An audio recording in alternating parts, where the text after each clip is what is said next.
नमस्कार, आप देख रहे हैं न्यूज 24। मैं हूं आपके साथ शीतल राजपूत। इस वक्त की बड़ी खबर, ब्रेकिंग न्यूज। महाराष्ट्र एटीएस की एक टीम दिल्ली आएगी, जान मोहम्मद से पूछताछ करेगी। महाराष्ट्र एटीएस, जान मोहम्मद का डी कंपनी से पुराना रिश्ता, ऐसा एटीएस महाराष्ट्र का कहना है। एक आतंकी धारावी में पकड़ा गया। एटीएस मुंबई, ये एटीएस का कहना है, मुंबई से दिल्ली आ रहा था आतंकी। लेकिन बड़ा खुलासा इसमें ये कि जहां बात लगातार हो रही है इन पकड़े गए आतंकियों की पाकिस्तान कनेक्शन की, उसमें महाराष्ट्र एटीएस का ये बड़ा खुलासा कि जान मोहम्मद नाम का जो शख्स पकड़ा गया है, उसका डी कंपनी से पुराना रिश्ता है और उससे पूछताछ करने के लिए महाराष्ट्र एटीएस की एक टीम दिल्ली आएगी।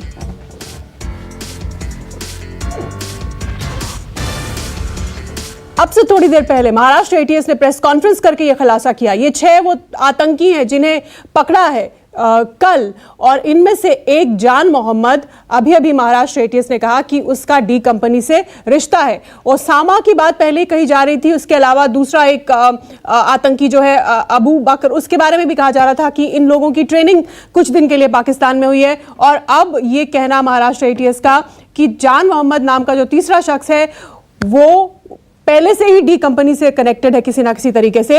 ये एक बड़ा खुलासा है, यानी एक बहुत बड़ी साजिश रची जा रही थी भारत को देश के अलग अलग हिस्सों को दहलाने की, त्योहार के सीजन में, त्योहारों के मौसम में। हमारे साथ हमारे संवाददाता जुड़ गए हैं। मेरे साथ विमल जुड़े हुए हैं दिल्ली से, विमल कौशिक, और साथ ही मुंबई से इंद्रजीत सिंह हमारे साथ जुड़े हुए हैं। बहुत बड़ी बात कही है महाराष्ट्र एटीएस ने जान मोहम्मद के बारे में, जो 6 में से एक शख्स कि उसका डी कंपनी से पुराना रिश्ता था। इंद्रजीत,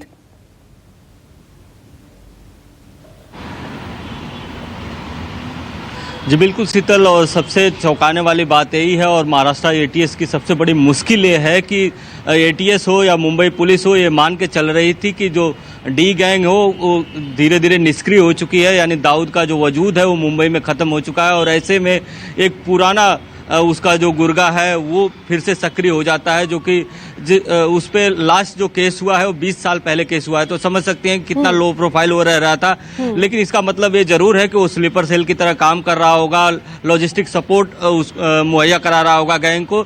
तो कहीं ना कहीं जो पुलिस की चिंता यही है और एटीएस की चिंता यही है कि दाऊद गैंग फिर से सक्रिय हो रहा है, और जो उसका एक 20 साल पुराना गुर्गा है वो इतना अगर सक्रिय था, तो कई सारे ऐसे लोग हैं जो मुंबई में दाऊद गैंग से जुड़े हुए थे, वो अभी भी मौजूद हैं। तो क्या वो फिर से सक्रिय हो रहे हैं? हाँ। अब फिर से उन सभी लोगों का पता लगाना पड़ेगा, पूछताछ करनी पड़ेगी, उनकी जो गतिविधियां हैं उन पर नज़र रखनी होगी। ये एक प्रशासन के लिए चिंता की बात है। दूसरा, इसको लेकर जब से ये खबर आई है, एटीएस की टीम आज दिल्ली जाने वाली है। इसके अलावा बहुत सारी मीटिंग का दौर जारी है, क्योंकि गृह मंत्री ने खुद मीटिंग बुलाई थी, महाराष्ट्र के गृह मंत्री ने मीटिंग बुलाई थी। उसमें एटीएस चीफ गए थे, मुंबई पुलिस के कमिश्नर गए थे और जो सुरक्षा व्यवस्था है उसका जायजा लिया, क्योंकि यहाँ पर त्योहारों का मौसम है। हालांकि इस बार गणपति में ज़्यादा भीड़ की इजाज़त नहीं है, लेकिन देखा जाता है कि लास्ट दिन का जब विसर्जन होता है तब कहीं कहीं पर ज़्यादा भीड़ हो जाती है। और इससे भी चिंता की बात शीतल है कि इन लोगों ने जो लोकल ट्रेन की रेकी की थी, इससे मुंबई पुलिस की मुश्किल बढ़ी हुई। यही कारण है कि जो रेलवे पुलिस के कमिश्नर हैं उन्होंने भी एक बैठक की डीआरएम के साथ और स्थिति का जायजा लिया, और जो रेलवे स्टेशनों पर जो जांच है उसको और बढ़ाया गया है। इंद्रजीत, बाकी लोगों के पास जाऊं, एक बार जान मोहम्मद के बारे में को थोड़ा और खंगाल लेते हैं। आपने कहा कि बेहद लो प्रोफाइल तरीके से ये रह रहा था, 20 साल पहले इसका डी कंपनी से कनेक्शन सामने आया था, और अब वो इन 6 आतंकियों के साथ पकड़ा गया है, यानी इस पूरी साजिश में। तो मतलब ये बड़ी बात आप कह रहे हैं कि एक बार फिर डी कंपनी के गुर्गे जो हैं और उसकी जो दखल है मुंबई में अंडरवर्ल्ड की, वो फिर से एक बार शुरू हो गई है।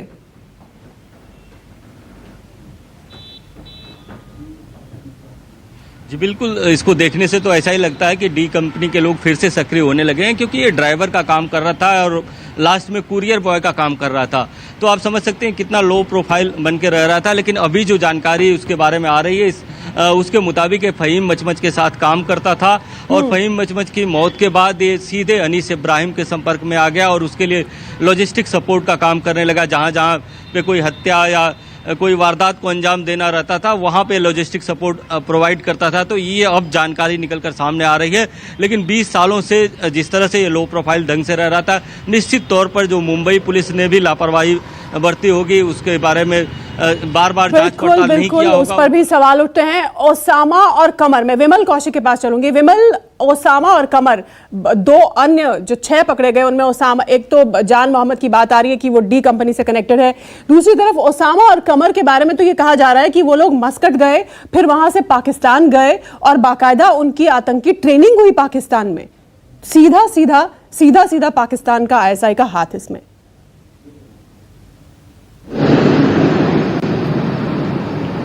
जी बिल्कुल, केवल पाकिस्तान आईएसआई का हाथ ही नहीं है बल्कि डी कंपनी, पाक आर्मी एक बड़ा नेक्सस था, क्योंकि ना सिर्फ जीशान और जो दूसरा आतंकी है वो दोनों पाकिस्तान गए मस्कट के जरिए, बल्कि वहां पर पाक आर्मी के लोगों ने उन्हें ट्रेनिंग दी। ये भी सूत्रों से जानकारी मिली है कि जो लेफ्टिनेंट कर्नल था पाकिस्तान का, लेफ्टिनेंट कर्नल ने उन्हें ट्रेनिंग दी, तो जाहिर तौर पर एक बड़ा नेक्सस था। और अप्रैल में ट्रेनिंग हुई, अप्रैल में 15 दिन की ट्रेनिंग हुई, जहां पर आईडी बनाने से लेकर बॉम्ब प्लांट करने तक तमाम चीजों की ट्रेनिंग दी गई। और इसके अलावा जो घरेलू इस्तेमाल की चीजें हैं उनसे भी बॉम्ब बनाने की ट्रेनिंग दी गई, यानी कि बड़ा नेक्सस और बड़ी साजिश रची गई जिसको यहाँ इम्प्लीमेंट करना था। और जान मोहम्मद को उन्होंने इसलिए टारगेट किया, डी कंपनी का पुराना गुर्गा है, और जाहिर तौर पर इस जो पूरी ये नेक्सस को तोड़ा दिल्ली पुलिस ने, इसने एक तरह से तमाम एजेंसियों की नींद उड़ा दी है, क्योंकि डी कंपनी का पूरा जो नेटवर्क है, स्मगलिंग नेटवर्क, स्मगलिंग रूट कहें तो उसको लगातार आईएसआई इस्तेमाल करती रही। लेकिन एक बार फिर से भारत में लॉजिस्टिक सपोर्ट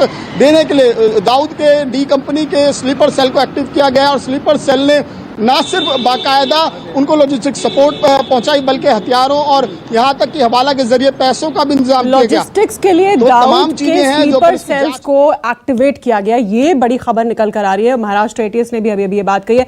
विमल, आज इनकी पेशी थी निचली अदालत में, क्या क्या और बातें निकल कर आई हैं? किस तरह का इनका बड़ा प्लान था? त्योहार के मौसम में ये ट्रेन उड़ाने का इनका प्लान था, सार्वजनिक जो जगह हैं कई उनको वहां पर हमले करने का प्लान था। क्या क्या और इस साजिश की परतें निकल कर आ रही हैं आज जो इन लोगों की पेशी हुई?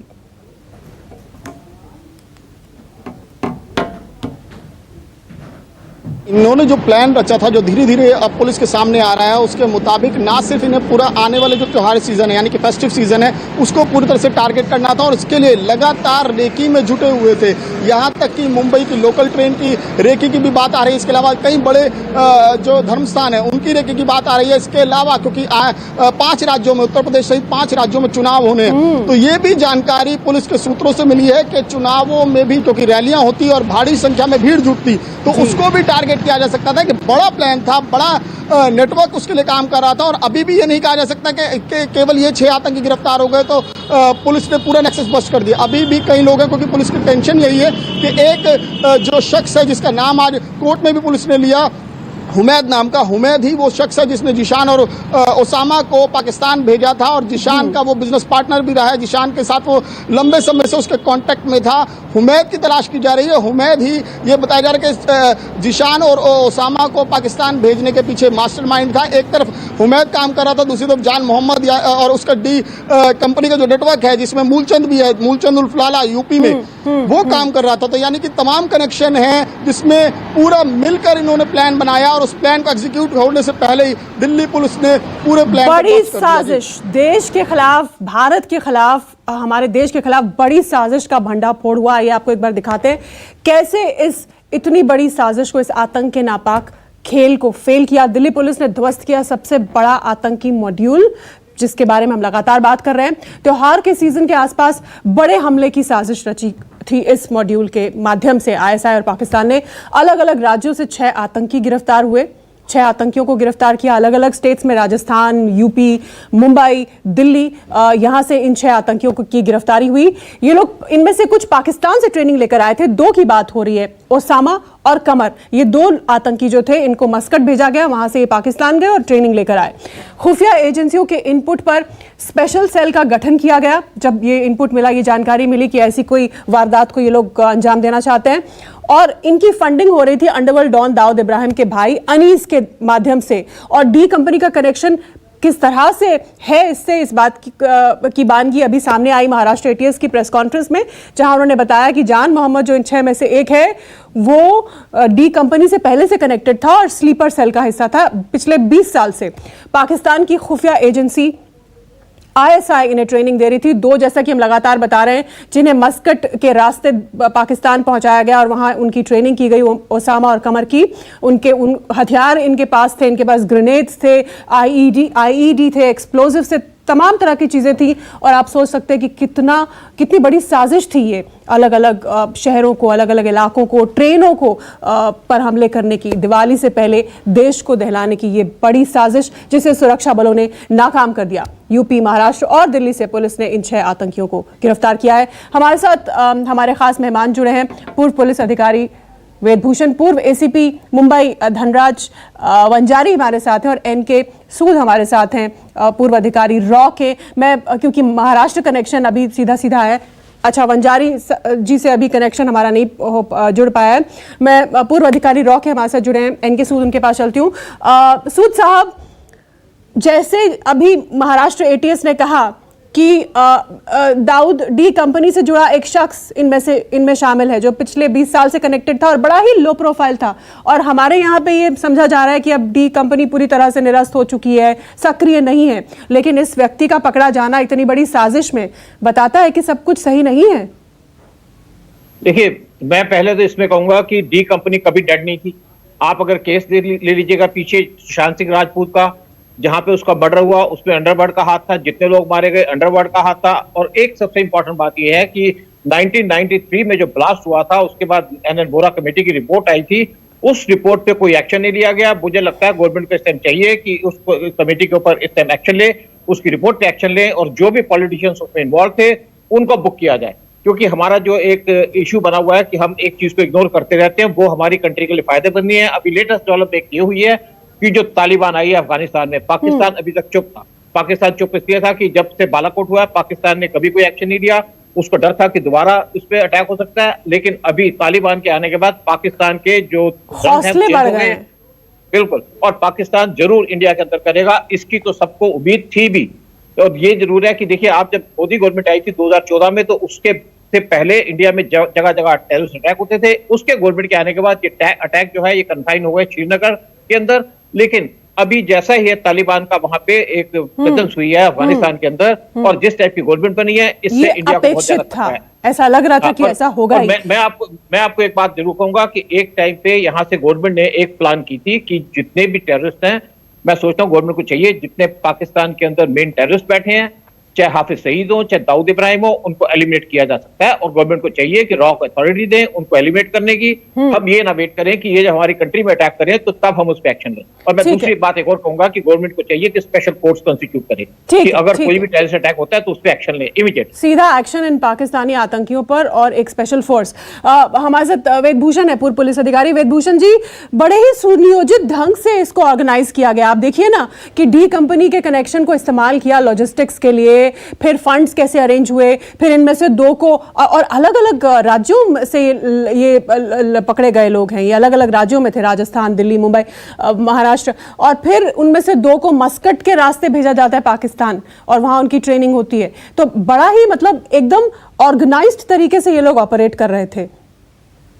देखिए शीतल, जब से मुंबई धमाके हुए उसके बाद से डी कंपनी और उसके जितने भी गुर्गे थे या तो जेल में चले गए या ऊपर निकल गए। बहुत टाइम से साइलेंट पर थे, पर उनके जो जड़ें थी वो मौजूद थी। अब वो जैसे अभी जिक्र किया था सूद साहब ने, वो अफगानिस्तान से जो शुरुआत हुई है, एक आतंक का जो आगाज हुआ है तालिबान के द्वारा, और पाकिस्तान का और अफगानिस्तान का जो एक नेक्सस दोबारा से हुआ है। अभी उनके ISI के जो चीफ हैं वो तक काबुल एक विजिट करने गए थे, तो दोबारा से ये जो जड़ें थी दोबारा हरी होने लगी हैं। उसी का ये नतीजा है कि इस तरह की जो मस्कट से पाकिस्तान गए और वहां पर उनको बाकायदा ट्रेनिंग दी गई, उनके पास से जो ऑटोमेटिक वेपन्स मिले, उनके पास में RDX जो IED मिली है, ये बड़ी चौंकाने वाली चीज है, क्योंकि ये बहुत बड़ी मात्रा में इस्तेमाल की जाती थी। क्योंकि हिंदुस्तान ही नहीं, पूरा दुनिया हाथ पर हाथ रखकर देख रही है कि अफगानिस्तान में जो ड्रामा चल रहा है, पाकिस्तान जो सपोर्ट कर रहा है, चाइना जो सपोर्ट में आ गया है, उसका अंजाम पूरी दुनिया में क्या होगा। केवल हिंदुस्तान ही नहीं, पूरी दुनिया उसका इंतजार कर रही है कि ये बात किस तरफ जाएगी। तो वंजारी साहब, महाराष्ट्र की मुंबई की बात करें, डी कंपनी की जड़ें, उनके अंडरवर्ल्ड का जो काला खेल है उसकी जड़ें एक बार फिर हरी, यही साबित हो रहा है किस तरीके से लॉजिस्टिक्स के लिए डी कंपनी का गुर्गा इस्तेमाल किया गया महाराष्ट्र में। मानने के लिए वजह है कि ये जड़ें फिर से है, लेकिन ये जो एक्शन अभी, ये एक दिन का एक्शन, ये workable, it just an operational intelligence में जो डिफरेंस है कि काफी दिनों से ये इंफॉर्मेशन जमा हो रही थी, सुराग मिल रहे थे। जब सुराग से सुराग मिलकर एक कड़ी पूर्ण रूप से सामने आई तो उसी वक्त ये ऑपरेशनेबल और एक्शनेबल इंटेलिजेंस जिसको कहा जाए, लेकिन मुंबई पुलिस को तो इसकी भनक और जानकारी रही ही होगी, होनी ही चाहिए थी। ये हम कहने वाले हैं आगे, आप सुनिए इस बात को कि ये जब नेशनल टेररिस्ट के अगेंस्ट कुछ कार्रवाई नेशनल एजेंसीज करती है, तो इसमें यह कहना कि मुंबई पुलिस को जानकारी नहीं थी या मुंबई पुलिस को जानकारी होनी चाहिए थी, जो थाने होते हैं पुलिसों के, वहां आमतौर पे ये जानकारियां नहीं होती, लेकिन जो इंटेलिजेंस यूनिट होते हैं जिसका नेशन वाइड नेटवर्क है, वो जानकारी होती है। और एक प्रोफेशनल इथिक्स के तहत ये इंफॉर्मेशन कभी भी पब्लिक डोमेन में नहीं आती। तो इसलिए ये कहना कि मुंबई पुलिस को इसकी जानकारी नहीं थी, ये ठीक नहीं है। मुनासिब समय पे actionable intelligence, operational intelligence, workable intelligence, ये जो सारी संख्याएं हैं, यहाँ पर चैनल पर मौजूद लोग इस बात को भली भांति अगर पुलिस में सर्विस की है तो समझ जाएंगे, उसी वक्त एक्शन होता है। ये बाकी आम तौर पे डिफ्यूज न होने वाले इंफॉर्मेशन है और इसीलिए हम इस प्रकार के एक्शंस ले सकते हैं। अगर ये आम तौर पर पुलिस का एक unit of operational executive unit समझ ले, मैं समझता हूं, मेरा तजुर्बा जहां तक मुंबई पुलिस और एसआईडी इंटेलिजेंस एजेंसीज में काम करने का रहा है, इंटरनेशनल लेवल पे यूनो में मैंने काम किया, इसके काफी अंतरराष्ट्रीय जड़ें भी हैं। इस बात की जैसा जिक्र हुआ अभी तालिबान का और आईएसआई पाकिस्तान का, काफी खराशे सीआईए अमेरिका और आईएसए के अंदर भी चल रही है तालिबान को लेकर, तो इसके भी सारे रिपल्केशन से हो सकते हैं। महज ये एक इंटेलिजेंस नेशनल लेवल का ऑपरेशन है, इस बात को ध्यान में रखें। नेशनल लेवल का ऑपरेशन, बड़ा ऑपरेशन जिसमें 6 आतंकी पकड़े गए, जिनकी साजिश थी देश को दहलाने की। त्योहारों के मौसम में, आने वाले दिनों में ये लोग ट्रेन पर बम धमाके, ट्रेन को बम से उड़ा सकते थे, ये लोग संवेदनशील सेंसिटिव इलाकों में हमले कर सकते थे, ये लोग भीड़ भाड़ भरे इलाकों में हमले कर सकते थे। इनके पास से भारी भरकम असलहा बरामद हुआ है, इनके पास से हैंड ग्रेनेड्स बरामद हुए हैं, आरडीएक्स बरामद हुई है, तमाम तरह का असला बारूद इनके पास से बरामद हुआ है। और ये बाकायदा ट्रेनिंग लेकर आए थे, बाकायदा ट्रेनिंग लेकर आए थे पाकिस्तान से, और लॉजिस्टिक सपोर्ट जो था वो डी कंपनी के गुर्गों से मिल रहा था इनको, जिसके बारे में ये समझा जा रहा था अब तक कि वो खत्म हो चुका है, लेकिन उसकी जड़ें अभी भी हरी है, जैसा कि हम चर्चा कर ही रहे हैं। लेकिन हमारी सुरक्षा एजेंसियों की चाक चौबंदी ने पाकिस्तान की इस भयानक साजिश को फेल कर दिया। ट्रेनों में धमाके की साजिश के खुलासे के बाद मुंबई के रेलवे स्टेशन पर सुरक्षा बढ़ा दी गई है। मुंबई के रेलवे स्टेशनों पर सुरक्षा बढ़ाई गई क्योंकि ऐसा माना जा रहा था कि लोकल, और जो मुंबई लोकल है और स्टेशन पर आतंकियों ने रेकी कर रखी थी। पुलिस ने एक ट्रैवल एजेंट को भी गिरफ्तार किया है। इंद्रजीत हमारे साथ जुड़ गए इस पर और अपडेट के साथ। इंद्रजीत की ये रिपोर्ट देख लीजिए पहले, फिर हम बात करेंगे। दिल्ली में पकड़े गए आतंकियों के निशाने पर मुंबई की लोकल ट्रेन और रेलवे स्टेशन होने की खबर के बाद मुंबई की जो रेलवे पुलिस है वो सतर्क हो गई है और रेलवे पुलिस लगातार इस समय जांच कर रही है। इस वक्त हम सीएसटी स्टेशन पर हैं और यहाँ पर हर आने जाने वालों की पहले ही जांच की जाती है और इसके बाद भी जो रैंडम जांच की जा रही है, रैंडम लोगों के बैग चेक किया जा रहा है। हालांकि जो ये बैग हैं वो स्कैनिंग के थ्रू आए हैं, इसके बावजूद रैंडम चेक किया जा रहा है और पुलिस ने सतर्कता बढ़ा दी है क्योंकि उसमें से जो एक आतंकी है उसका मुंबई से सीधा कनेक्शन है और ये भी बताया जाता है कि उसने लोकल ट्रेन की रेकी की थी। यही कारण है कि जो रेलवे पुलिस की चिंता बढ़ गई है। रेलवे पुलिस के जो कमिश्नर हैं वो इस समय डीआरएम के साथ मीटिंग कर रहे हैं। हालांकि उनका कहना है कि मुंबई में पहले भी कई बार बम धमाके हो चुके हैं और इसको लेकर लगातार जो एजेंसियां हैं उनको बीच बीच में सतर्क करती रहती हैं, इसलिए वो हमेशा जांच करते रहते हैं। लेकिन जब से ये इनपुट आया है तब से सुरक्षा की जो व्यवस्था है उसको और चाक चौबंद किया गया है।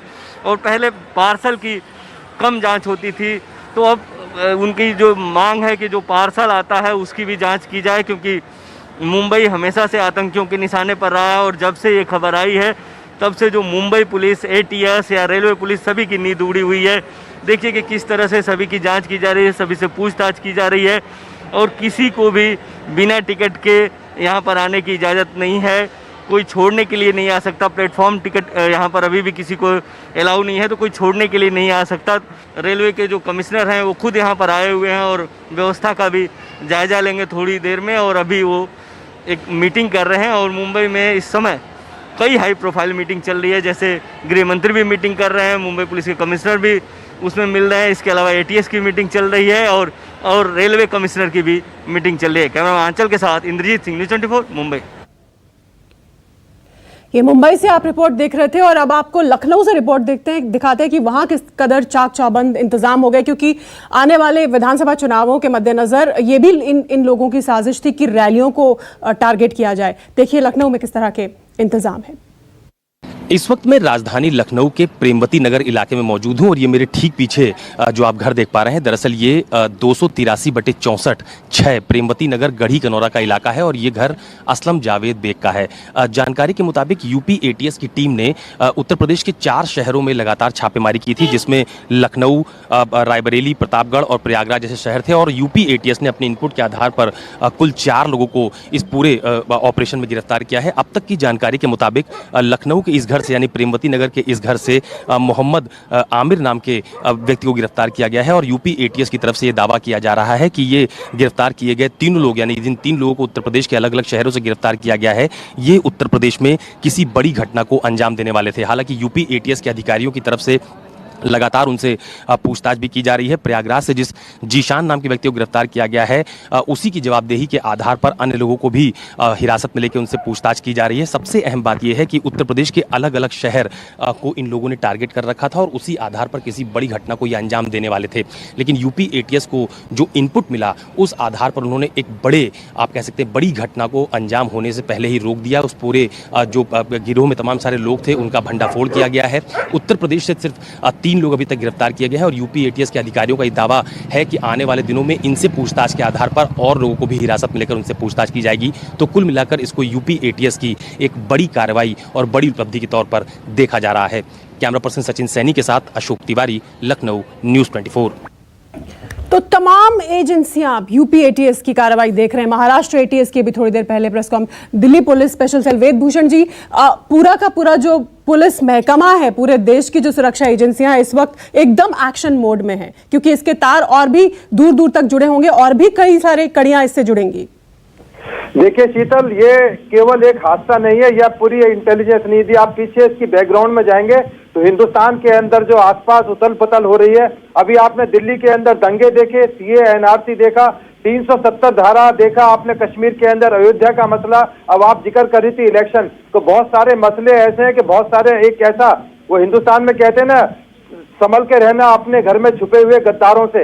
हमारे हिंदुस्तान में बहुत सारे ऐसे गद्दार बैठे हुए, ना केवल पाकिस्तान से हाथ मिलाने के लिए तैयार है, वो कहीं भी कुछ हिंदुस्तान के खिलाफ जाने के किसी भी कीमत तक तैयार है। ये तो उसी का ये नतीजा है कि इस तरह जो हमारे खुद के आदमी है वो पाकिस्तान के अंदर ऑपरेट कर रहे हैं, ट्रेनिंग लेकर आ रहे हैं। हालांकि हमारे हिंदुस्तान की आर्मी ने समय समय पर उनको नेस्तनाबूद किया है। जी बिल्कुल, समय खत्म हो गया है। आप सभी का हमारे साथ जुड़ने के लिए बहुत बहुत धन्यवाद। तो फिर आने वाला था कसाब, लेकिन हो गया हिसाब किताब। जैसा कि हम लगातार कह रहे हैं, पाकिस्तान की इस भयानक साजिश को फेल कर दिया। नमस्कार, मैं हूं मानक गुप्ता। अगर आपको हमारा ये वीडियो पसंद आया हो तो इसे लाइक और शेयर जरूर करें और हाँ, हमें सब्सक्राइब और फॉलो करना ना भूलें ताकि आप देश और दुनिया की कोई खबर मिस ना करें।